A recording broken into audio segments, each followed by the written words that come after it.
Welcome to Truth by Billie Beene, Flash Update, May 1, 2026, time in Texas, about 7 p.m. Some of the things we'll cover: U.S. Intel, President Trump, 3 options, the Irgc was hit today, and a 70% chance that the U.S. will resume military strikes against Iran in the next 24 to 48 hours. So let's get started. We've had additional earthquake activity in Nevada, near Fallon, Nevada. We had a 5.0, 3 miles deep. That's in the last 24 hours in this area. We've had a swarm of 40 smaller earthquakes. We know April 14, in this area, we had a 5.7. It appears, according to Earthmaster, that something's going on in this area and with the potential for something much bigger. So we'll have to keep our eye on Nevada. We have this from U.S. Intel. So we know Thursday, President Trump was briefed by head of the Joint Chiefs, General Kane, and head of CENTCOM, Admiral Cooper. They presented to President Trump 3 options. One is that the U.S. military does continue their surge into the Middle East even today. So the 3 options included a ground invasion of islands in the area of the Strait of Hormuz and to get it open. Another option is using special forces near Isfahan to remove Iran's 60% enriched uranium. Another option is rapid heavy strikes against many locations inside Iran, especially hitting Irgc locations. Iran continues to deny that it's in contact with the U.S. via phone.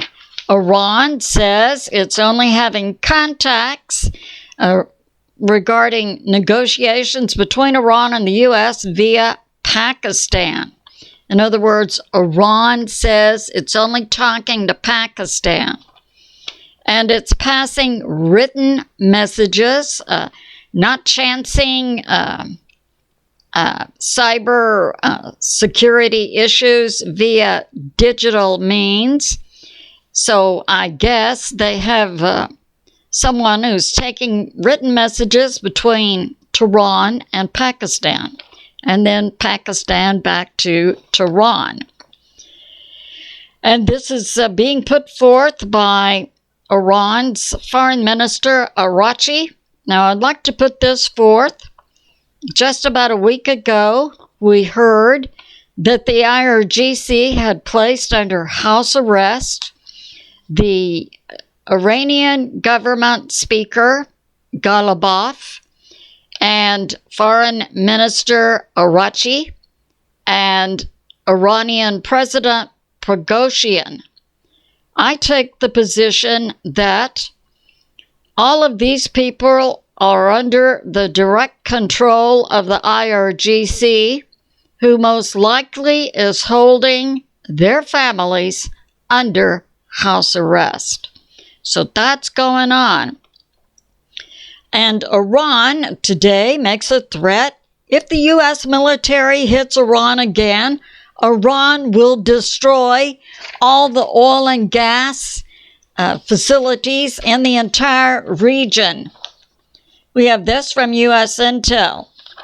So we have an abundance of core indicators, intel signals, military posture, and chatter in the region, all of which appears to indicate, according to a U.S. Intel assessment, a 70% chance that the U.S. will resume military strikes on Iran within the next 24 to 48 hours.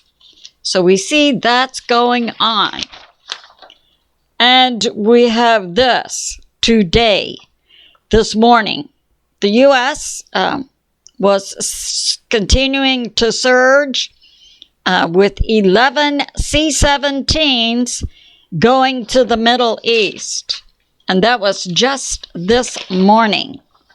We have also from U.S. Intel, it appears that someone or a group or an organization with millions of dollars to bet on the VIX is betting today that there will soon be a significant U.S. stock market crash. So that's going on. And we have this from Fox News. The Pentagon has announced today that it will draw down 5,000 troops in Germany during the next 6 to 12 months.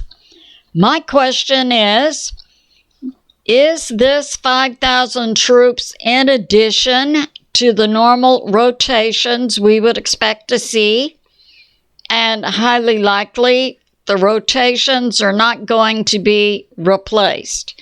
In other words, people reach the end of their assigned time there, they'll be brought back to the U.S. and not replaced. So my question is this 5,000 in addition to the rotations, or does this represent the rotations that simply won't be replaced? We have this from New York Prepper.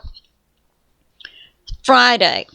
Now, this happened about 5:30 p.m. today, Texas time, that the U.S., this information is coming out, the U.S. is going to Congress to ask for an continuation, an authorization for the War Powers Act. Now, we've had many sources today, including a statement by the Speaker of the House, Mike Johnson, that epic fury is over with and there's no need for additional authorization.